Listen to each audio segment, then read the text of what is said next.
In this video, I'm going to talk about the importance of effort level and what I learned in the cage today. So today, just got done with a session, actually 2 sessions. Had one group, D1 college hitters, and then another group have a player that's headed to a Division I and a player that's headed into pro ball. Hopefully, all of these guys have 10 to 20 to 30 home run potential, right? But what's going to make the difference on whether they reach that potential, because for me, potential is just another word for hasn't done shit yet, but has everything they need to make it happen, is effort level. So when these guys missed in the cage today, it was because they were overcooking the ball, over swinging, really spinning and rotating through contact, over rotating off the ball, instead of understanding the importance of training with game-like focus, but physically at a 50 to 60 to 70% effort level. And the reason because is when you get in this environment, right, it's a controlled cage, there's great focus, it's predictable.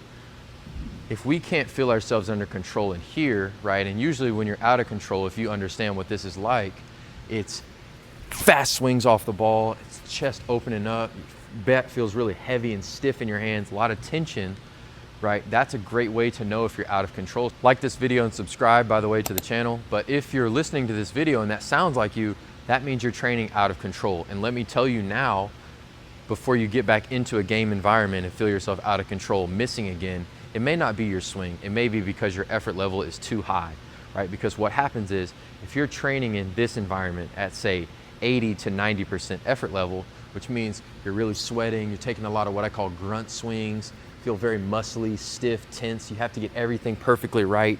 You feel like you're squeezing the bat so tightly, hitting the ball with so much force and like tension that you're zapping the power out of the bat. That's exactly what's happening. And then when you get into a game environment where there's a crowd, there's scouts, there's professional contracts on the line, there's Division I scholarships on the line, there's a lot of pressure.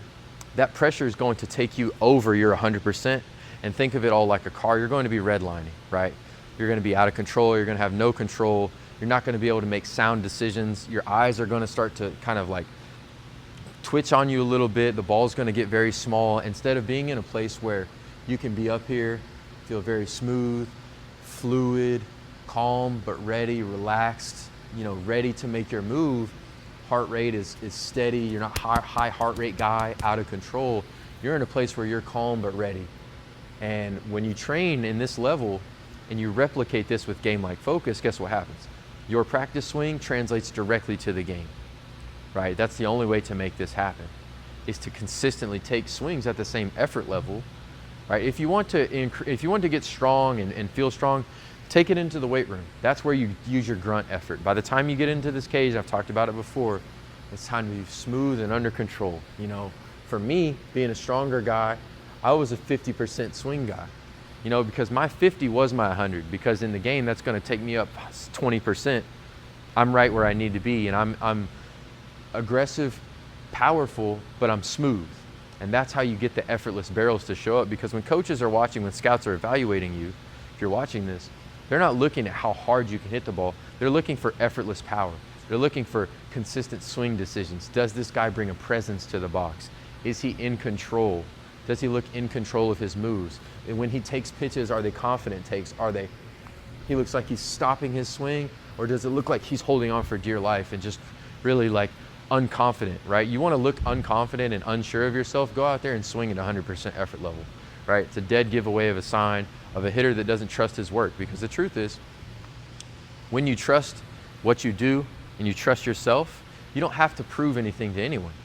You just continually take great swings that you take in this cage with backspin, and you take them straight into the game with a specific plan and approach, and then your swing looks the exact same all the time, and then you don't have to turn anything on, right? And that's what happens when you watch big leaguers.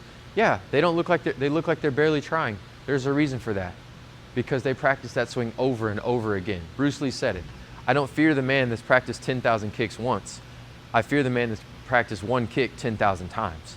Practice your swing, taking the same swing, different locations, different tests, different bats, 10,000 times, and you'll go into the game and succeed. Like, subscribe, thank you for watching this video. I'll see you on the next one.